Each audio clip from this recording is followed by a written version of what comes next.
کۆمەڵی دادگەری تەحەدای دەسەڵاتداران دەکات و ئەندامێکی ئەنجومەنی باڵای کۆمەڵی دادگەری دەڵێت یەقینمان هەیە ئەم داهاتەی لە ناوخۆ هەیە زۆر لەوە زیاترە کە دەسەڵات باسی دەکات و پێشنیارێکیش لەبارەی کۆکردنەوەی داهات بۆ دەسەڵات دەکات و دەڵێت ئەگەر ڕاست دەکەن با قبوڵی بکەن. دڵنیان کە ئەگەر داهات لە دەستێکی دادگەر بێ و لە دەستێکی خەمخۆر بێ بە شێوەیەکی دادگەراندا بەش بکرێ بەشی موچە دەکا و بەشی بودجێ تەشغیل دەکا بودجێ پێش بۆ وەزارەتەکانیش بۆ خزمەتگوزاریەکان.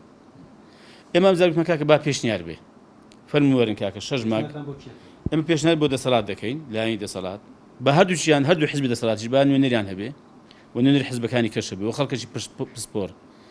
شارەزا لە بوارەکانی کارژێر لە بواری دارایی با تێیدا بێ کاکە 6 مانگ دەستکراوە بن بەس دەست نێنێ ڕێیان بتوانن بگەنە سەرچاوەکانی داهات و بتوانن داهاتەکە کۆ بکەنەوە. ئەگەر ئەم 6 مانگە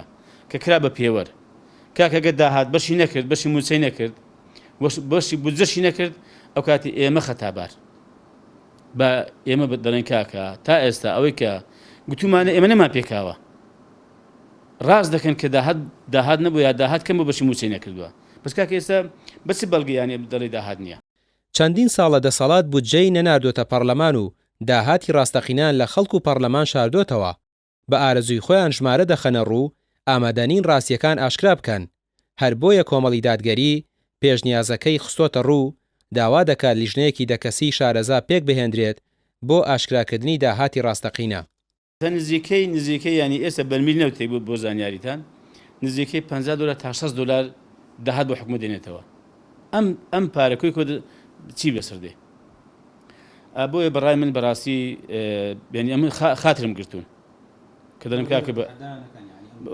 بەڵێ بۆ هەردوومانە تەحەدایەکە بە هەردوو لایە بۆ ئۆپۆزیسیۆنیشە بۆ دەسەڵاتیشە فەرموو بادەست کراوە بن ئەگە سبەی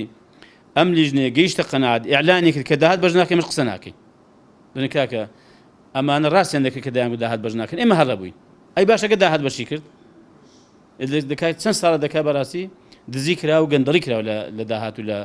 لە موچە و قوتی ئەم خەڵکە. بەپێی زانیاریەکان داهاتی ناوخۆ نزیکەی 500 ملیار دینارە بەڵام دەسەڵات ژمارەکە بە چەندین قات لەوە کەمتر دەخاتە ڕوو. ئەوەش گەندەڵیەکی ئاشکرای دەسەڵاتدارانی کوردستانە کە چەندین ساڵە لەسەری بەردەوامن و نەخۆیان کێشەی درێژخایانی دارایی چارەسەر دەکەن و نە ئامادەشن گوێ لە پێشنیازی دڵسۆزان بگرن. ڕامیار عوسمان کەناڵی پێیام سلێمانی.